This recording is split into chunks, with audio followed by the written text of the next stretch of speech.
Welcome back to JayFix. Today I've got here a 2008 Mitsubishi Outlander that I'm going to pull apart the steering wheel because it's got a broken clock spring. Now, if you find some of these, the horn doesn't work on this, cruise control and that doesn't work, the steering, the volume controls and that don't work, and when you switch the ignition on, it will sometimes come up with a warning telling you that you have a problem. And after it, it's got a few other problems as well, this car, but to get it, sometimes it'll trigger when you're just turning the steering wheel. It'll give you that warning saying that this needs changing out, but of course it's there. Well, the light's coming on.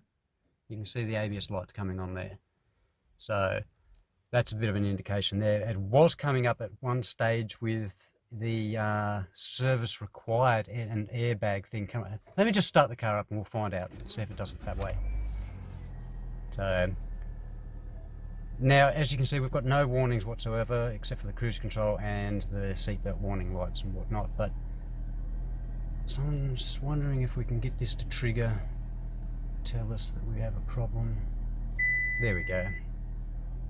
Service required. So that, in my mind, plus the controls not working, the horn not working, leads me to believe that there is a busted clock spring in this, and we're going to change it out today, so stay tuned and I'll show you how it's done. Okay, so first things first, take off the negative terminal.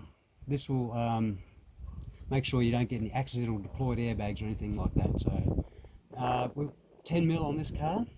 Once you get it off, it's a good idea to put some insulation tape around it too, just in case something silly happens. So let's go.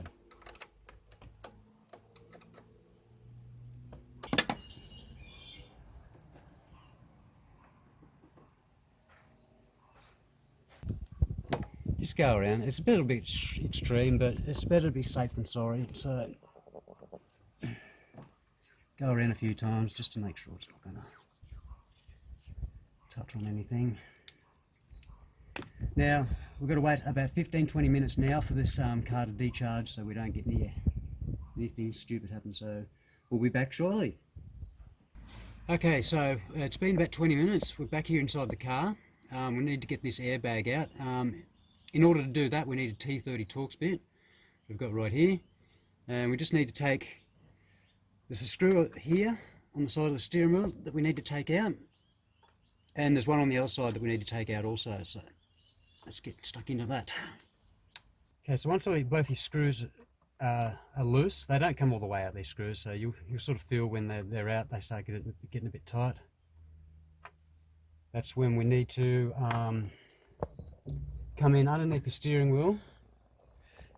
There's a little clip there that we need to take off with the plastic. I've got a plastic spatula here, or whatever you want to call this, little plastic pry tool.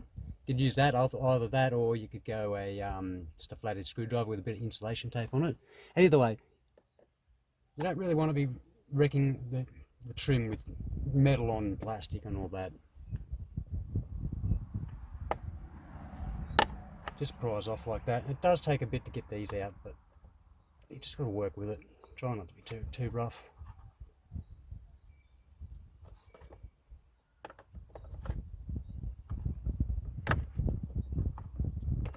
There we have it. That's that. What we're looking for under here is the horn plug. It should be a black plug. Alright guys, we're back here about 20 minutes later because we had trouble getting these two screws in that hold the airbag out.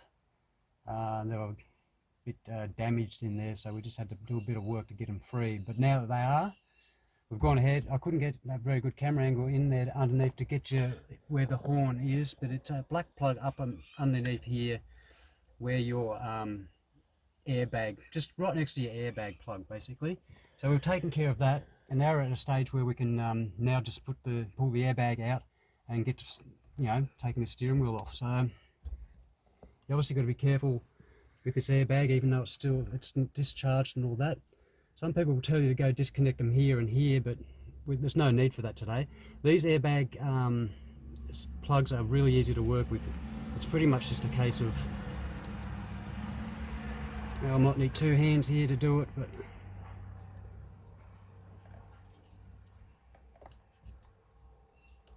and they come out like that. Very important, now that you've got that airbag module out, store it that way up. Don't store it the other way up. If it goes off, it's only going to have the airbag hit you. If you do this and that goes flying around, that could do some serious damage. So just very important, just sit it wherever you're going to sit it, that way up. Okay, so airbags all removed. Now, next step, take the steering wheel off. 17mm nut on the inside there that we need to take out. Now, I was going to mark this in the center and try and get it back to where it originally went, but what I'm going to do actually is take that bolt off. I'm going to have the steering wheel dead center like it is now, so we get it back to where it was. Once I take that nut off, I'm going to grab myself a marker of some sort and just put a line between the actual the steering wheel and the bolt that goes through it, so we can get it back in the exact same spot. Nothing worse than getting your car back after you've messed with the steering. Your steering wheel's out like this when you're driving down the road straight. So we're going to try and get that back to where it was to begin with. So 17mm socket, I'm just going to go in with a massive ratchet and see what sort of damage we can do. You may need to get someone to give you a hand holding the steering wheel, but we'll give it a go and see what we can come up with.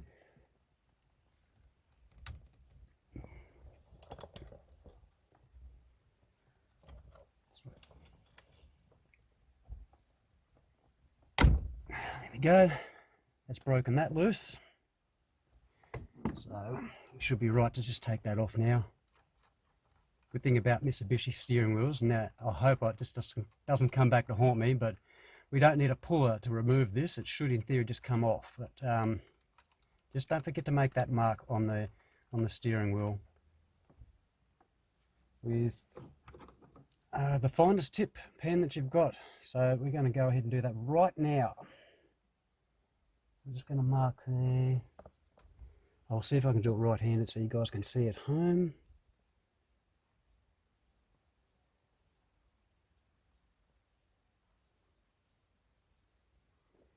And you probably can't see it, but there is a mark there that we can reference to later.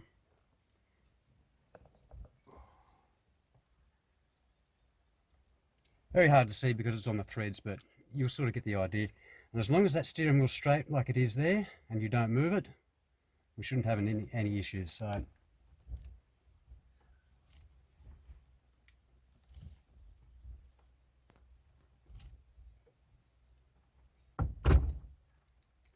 okay. Oops, we've actually forgotten to take out a plug here for the Clockspring. You can see it just there. We'll get that. It's just one of those little push pin ones that should just come out pretty easily.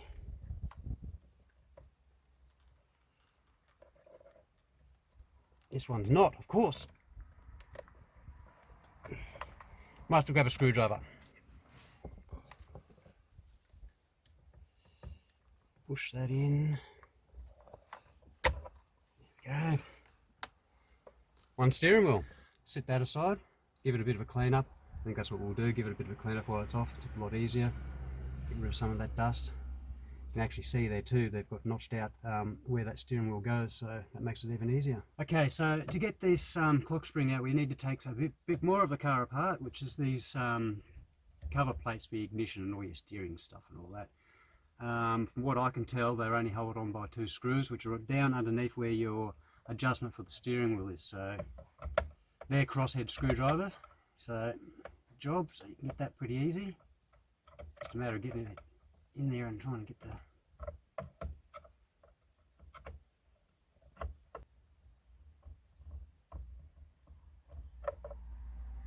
there's one, 2. Now, here we should be able to manhandle this and get it open. So we can take it apart.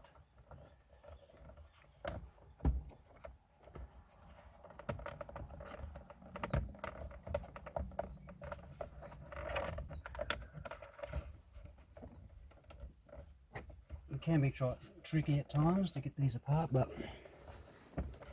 Just fiddle with it, you'll get it. Yep.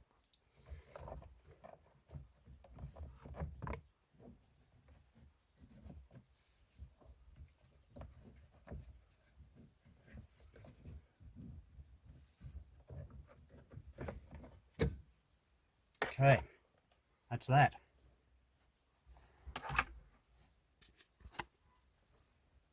Set those aside. Now it's time to get your clock spring actually out. We've got access to it now. Looks like this is held on with two screws.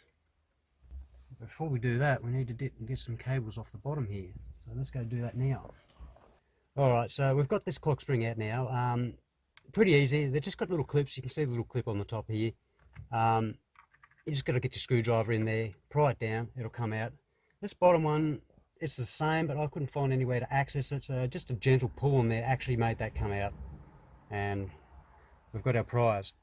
Best thing to do is to compare it to the old one to make sure you've got the right part, which is good. In this case, we've got an aftermarket part, so we really need to make sure that this is right. And just looking at it, the clips and the screw holes line up. The plugs look like they're the same. I have a look on the back here. The plugs look like they're the same. We've got two lugs there that look the same. So as far as I can tell, we're right to go. Let's start installing. Righto, I think everything's in place. We're just going to go with it. Don't force it like I said. We're a little bit out on this alignment on this, but that's all right. We can fix that.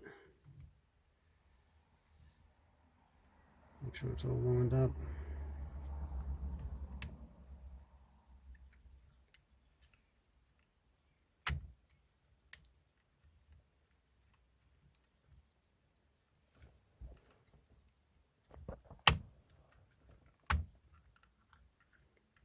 Clip down and ready to go.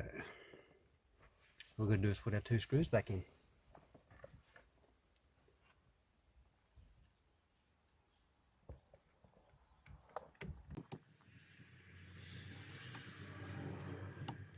Don't go crazy over tightening them, they don't really need to be uptight. Not something that's got a lot of pressure under it.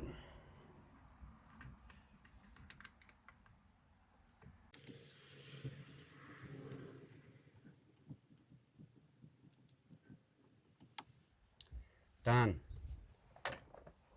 One more very important thing before we start putting things back together. Now that we know that our clock spring is dead center and all that, there is actually a fail-safe sort of thing to stop you from messing this up. So that's this. But what we're going to do is leave that for a bit and disconnect it at the last minute. This just stops it from turning freely and losing your the center of the clock spring. Now there is an indicator here that'll tell you whether you're on or not, and I don't know if you can see in there at the moment. There's a little. If we can get in there. There's a little colour. It's usually just white or yellow or something like that, just to indicate. There you can sort of see it. Indicate where that's a dead center at the moment. And if you do find yourself out of whack with it, I mean, you can.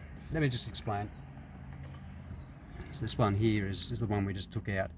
Now you can see the indicator there where we are at dead center, but if we were to turn that 360, the indicator's gone, so we know we're out of whack. But it's just a simple task, just putting it back. You're going to have a fair idea if you've turned it left or right. So just turn it back, you're back to normal. So with that said, we can now go and connect all our connectors back up and put our coverings back up for our steering wheel. Alright, so what we did with this while we had it apart, we actually gave it a bit of a clean up with a wet cloth. Did some dusting around the back of the steering wheel and all that, just to make it the ignition, trying to make it look good. So now that we've done that, we're at a stage where we can start plugging this back in and putting it back together so we can see how we went. So first things first, we're going to do this airbag plug and this other plug. So it's just a reversal before. Just need to undo this green clip.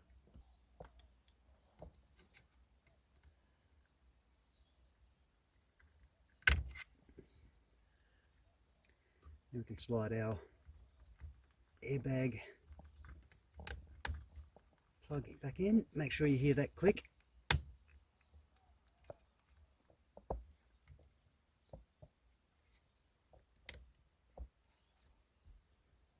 This other plug back in. Again, listen for the click that we heard there before. Alright, that's all that done. So now we can just put the covers back on, the top and back, top and bottom covers, and we'll see you back here for the rest of it. Okay, so we've got all this back together. It's always fun to do, so I didn't bother showing you. It's pretty straightforward. Just clip it all back together, put your 2 screws back in. Now, before we do put this steering wheel back on and get everything back in order, this is a little safety device. I think I was talking about it before. You've got to pull that out. Now it's released and it can move, so just be careful. It's got to stay in that same spot now. So next step is to put this steering wheel back on and match up our marks as best as we can, and at the same time as feeding these cables through. So if you didn't touch anything to begin with, you should be able to just put your steering wheel straight back on. Just keep in mind where your clock spring is. It's not quite lined up there. We've moved it. You've just got to be accurate with that. Just be careful with the plugs. Even the plugs can move it. You can see the plugs are just moving it right there. But like I said, if you've got it in the same spot and you haven't moved it during the whole process, it should be right there.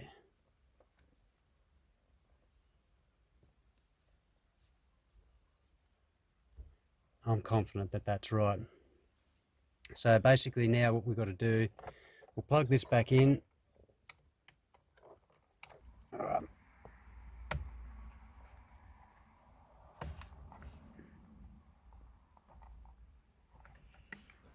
Okay, I'll just get this nut back on. Make sure everything just stays in place for the meantime while we get all that wiring and that done. I will leave the torque specs for everything that I've done here today in the description down below. But just keep in mind, this has got to be up pretty snug, pretty tight. So just grab your 17, tighten it down, and we'll connect these back up, and then we'll be back to put the airbag in. Alright, so guys, we've got everything tightened down, steering wheel's tightened down, everything's put back together. We've just got 2 plugs and 2 screws, and then we're done. We can go test it. So you've got your horn and your airbag here to hook up, and just screw it down.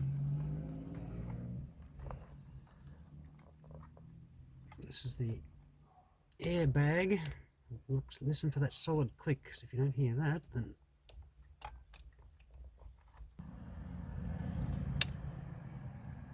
that's that. And you guys might be able to see, but I'll just get this horn plugged in.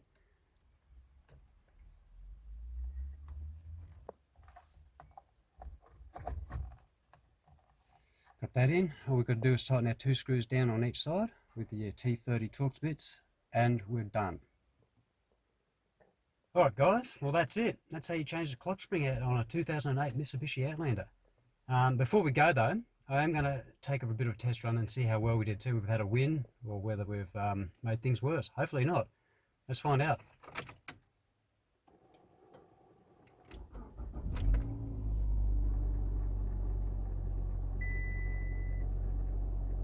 Well, airbag light's gone out. That's a good sign. We'll take it for a drive because that's when the most of the problems occurred. So let's go.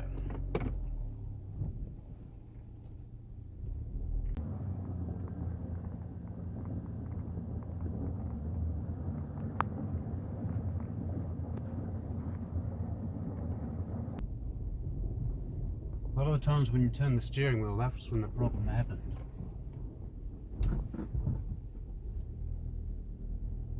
Also, the cruise control on this one didn't work as well, so.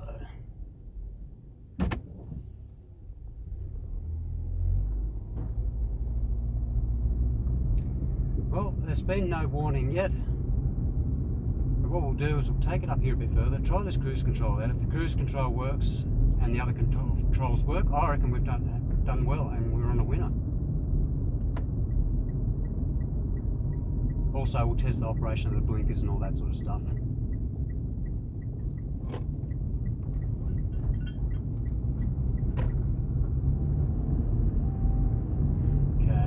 set the cruise control now, see if it works. Oops, it'll help if I switch it on.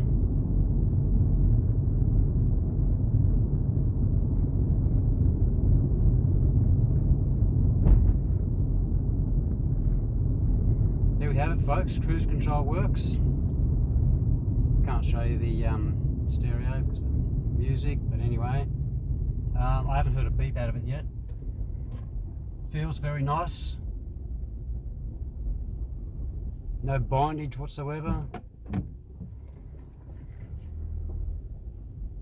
I think we've done it, guys, and you know what? We've saved a lot of money too. In doing it ourselves, we've saved at least $200-300 just by doing it yourself. It's easy enough done, and give it a go. Give it a go. Just follow a few simple instructions, safety instructions, and you'll be right. Anyway, if you like this video and you want to see more, please subscribe, like, throw some comments towards it. I love to hear them. Thanks, guys. JayFix.